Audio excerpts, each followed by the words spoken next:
So look, the internet is absolutely losing its mind right now. And for once, it's not about cat videos or some politician saying something stupid. No, it's about the big bad stainless steel triangle that Elon dropped on us like a fever dream, the Tesla Cybertruck. And let me tell you, the comment sections are looking like a digital reenactment of Mad Max because we have got two completely contradictory stories hitting the news cycle at the exact same time, and it is tearing the car community apart. On one side, you have the Tesla stands popping champagne because the Insurance Institute for Highway Safety, the IIHS, the guys who smash cars for a living and Dante give out participation trophies, just handed the Cybertruck the Top Safety Pick Plus award this December, which is basically the Nobel Prize for not dying in a car crash. And they did. Just give it the award. They basically crowned it the king of pickups, explicitly saying it is safer than the Ford F-150, which, let's be honest, is a massive slap in the face to every truck guy with a fierce loyalty to the blue oval who has been saying for years that real trucks don't look like low-poly video game renderings. But then you flip the page, or scroll down, or check your crazy uncle's Facebook feed, and you see this viral report spreading like wildfire, comparing the Cybertruck to the Ford Pinto. Yeah, that Pinto. The 70s firebomb that exploded if you looked at it wrong. And the headline is terrifying, claiming the Cybertruck is a death trap with fire fatality statistics that make you want to walk everywhere, specifically citing that you are 17 times more likely to burn up in this thing than in a Pinto, which is a statistic so wild it sounds made up, but people are taking it to the bank. So what the hell is going on, right? Is it a tank or is it a toaster? Well, buckle up because I have spent the last 48 hours drowning in crash test data, reading reports from accident investigators, and watching enough twisted metal videos to give me nightmares for a month. And I am going to break this down for you without the PR fluff and without the mindless hate.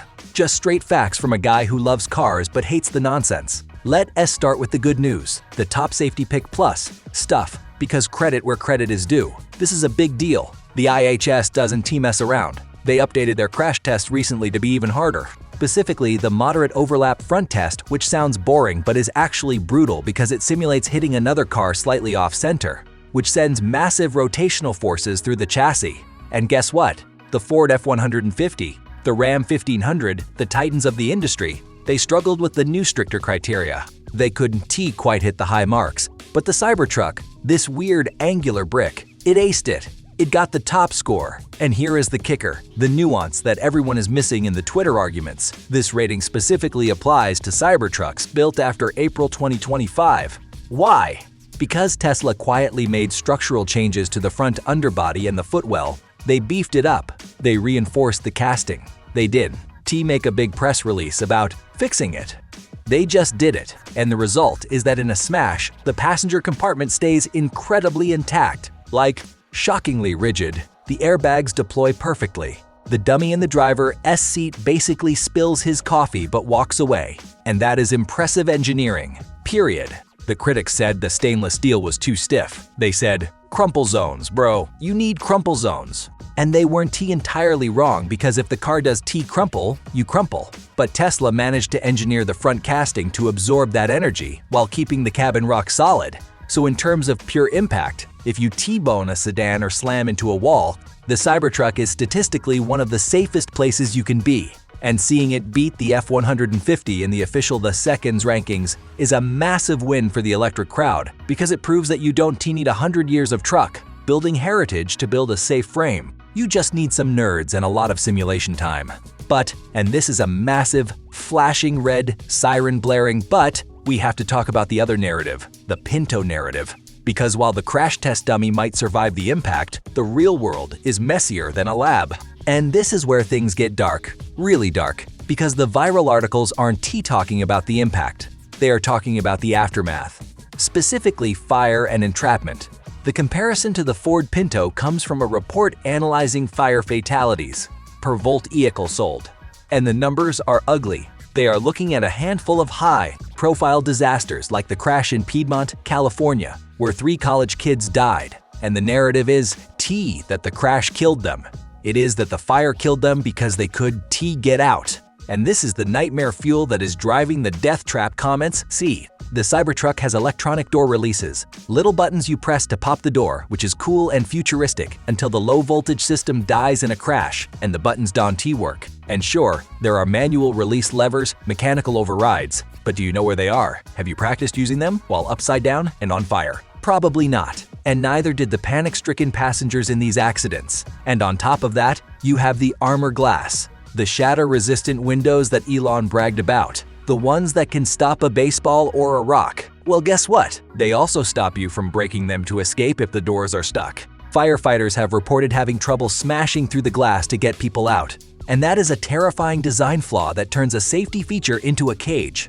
The Pinto was dangerous because the gas tank was in a stupid spot and would explode if you rear-ended it. The Cybertruck is being accused of being dangerous because if the lithium-ion battery goes into thermal runaway, which is a fancy way of saying chemical fire from hell that burns at 1,000 degrees, you might be trapped inside a stainless steel oven that you can break out of. And that specific scenario, the survived the crash but died in the fire scenario, is what has people freaking out and drawing these 70s comparisons.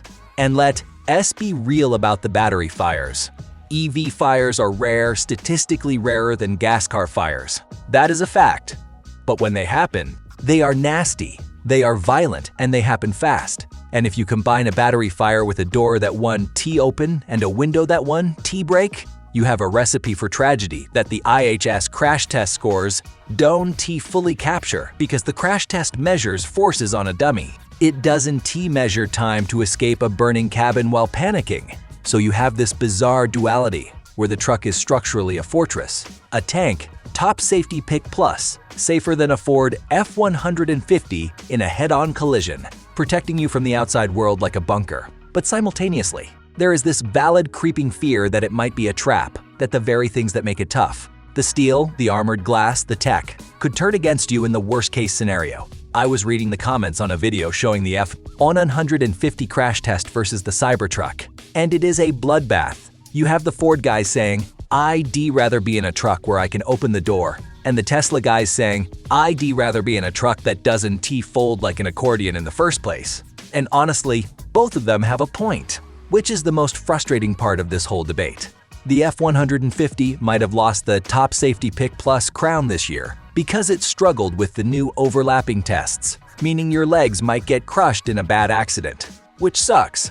Nobody wants crushed legs. But if that F-150 catches fire, you can probably kick the window out or yank the handle and get the hell out of Dodge. Whereas the Cybertruck will save your legs, it will keep your ribcage intact. But you better hope to whatever god you pray to that the electronics don't fry and the battery doesn't nick a cell. Or you are going to need to know exactly where that manual release latch is located near the floorboard.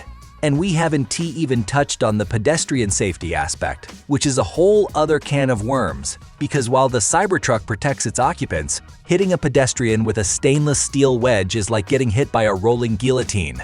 The IIHS says the automatic braking systems are good. They work. They stop the truck.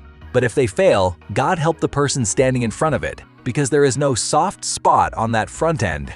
It is just hard, cold, unyielding steel, which is why Europe basically banned the thing. They took one look at those sharp edges and said, absolutely not. Keep that murder triangle in America. So, where does that leave us? The ordinary people who just want to know if we should buy the thing or run away screaming. It leaves us in a gray area, a zone of high risk and high reward. Because if you look at the raw data, the sheer physics of it, the Cybertruck is safer for the driver in 99% of crash scenarios, the structure is incredible. The engineering team at Tesla deserves a standing ovation for making something that shape actually absorb impact that well.